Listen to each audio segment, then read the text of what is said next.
Hey everyone, it's good to be back. I haven't done a walk and talk in a very long time. This is the new neighborhood, basically a road that is technically part of the township, so it's maintained, but it only leads to one house way down at the end, and it's public property until then. So it's a great place to walk the dog, and we've got a lot of snow. I'm not sure if I'll be able to capture Izzy. Oh yeah, there she is. Just loving the snow. She just loves it. So first I did a short walk with the pug and with the collie. Pug is old, pug gets cold. So it's just the two of us now. Although my cat did join us earlier until Izzy chased her away. Rough, it's rough out here in the wild. So I'm really loving this place. I'll try to do a panorama without making you all dizzy.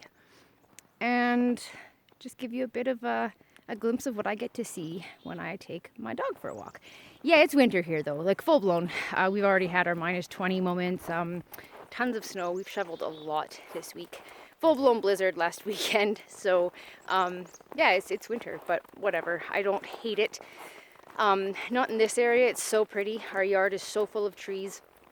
And the snow sticks on these boughs of the evergreens, and it's pretty spectacular.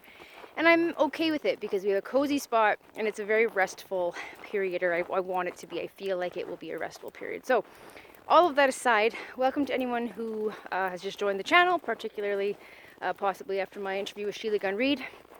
I had mentioned on that interview I won't be doing, well, on the behind the paywall interview, the one online on YouTube doesn't cover everything.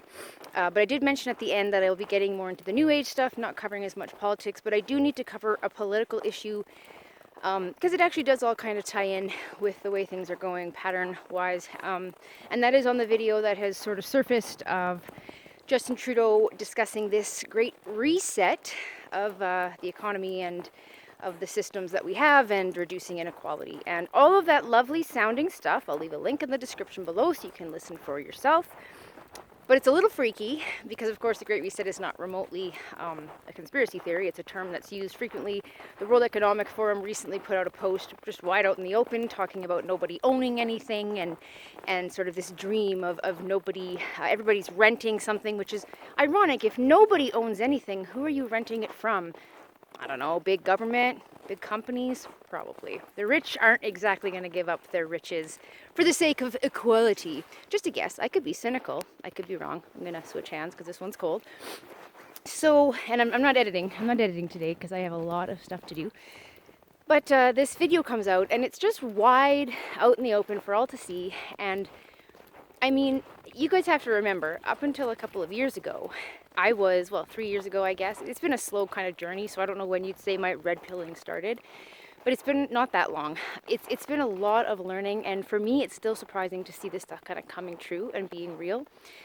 People still look at you like you're a nut, and all the normies just don't get it. And then you have the people, although I think the normies are more likely to come around to this idea, because they haven't been completely indoctrinated politically with whatever other side that they just have to convince themselves is true, which is the side that says, trust the government, trust the media, you're a conspiracy theorist if you don't. Now, within reason, I mean, there's all kinds of theories about stuff that they're insane. Like, there's people that are off the, how do I put this? They're off the boat of reality, they've gone too far, they've tipped the scale, and there's no coming back, right? But that's not the general consensus that I get when I talk to people that are concerned about things like the UN or the World Economic Forum or the Great Reset or basically this whole redistribution of wealth on an international scale, and an unelected body or organization or multiple organizations, NGOs, things like that, having more say in policy than elected officials in individual regions. Which, of course, I'm not a big government person. I don't even think that we can properly make policy in Ottawa for half of the country, let alone having people influence policy from an international level. And the argument that I always hear about this is the compassionate argument. The words sound fluffy and nice, so people assume that there's good intentions. And I'm mortified at how many people are so trustworthy of the very people they say they don't trust, which is corporations. I don't know why people think that it's a right-wing thing to be concerned about freedom, to be concerned about all of these things that are going on right now that are pointing towards like a massive, yes, reset. Oh, the system of oppression that we put on people has to end, and therefore we're going to reset it and we're going to make it all better. Now, are there things that should be fixed? Yes. Do I have compassion for why people would buy into this? Yes. As someone who's been low income and in the past was very low income based on disability, I do understand that there's a lot of people falling through the cracks. I am a Christian. I believe in charity. I believe in taking care of our brothers and sisters. I believe in love and compassion.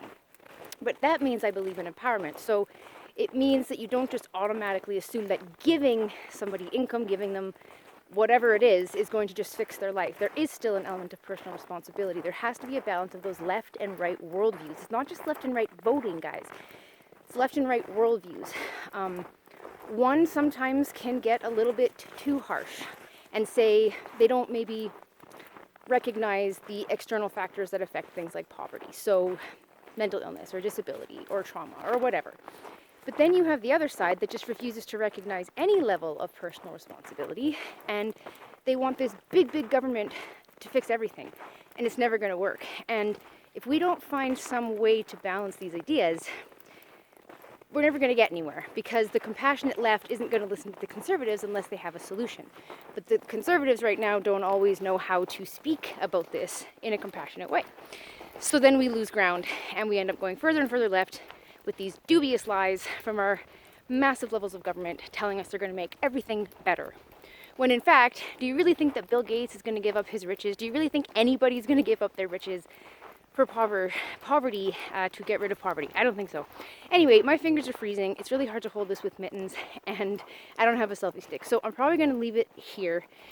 But when you're talking to your friends about these sorts of things, just remember that a lot of them just haven't done their research and they just want to help. Remind them that you do too, and you see this as being disastrous for humanity. This push towards communism, this push towards globalism, it's not going to help. It'll make things worse. That's all I have to say. It's scary times though, guys, because this is really big. It's just right out in the open, and we already knew it, and we already knew where Justin Trudeau was heading. We already knew that he needed or wanted his UN Council seat, which he didn't get.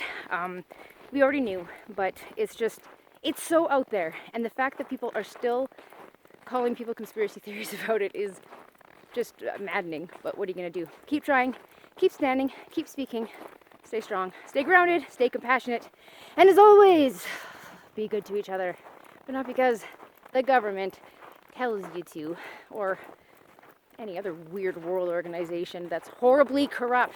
Don't even get me started on the UN and how corrupt they are. All right, I gotta go. Talk to you guys soon. Bye.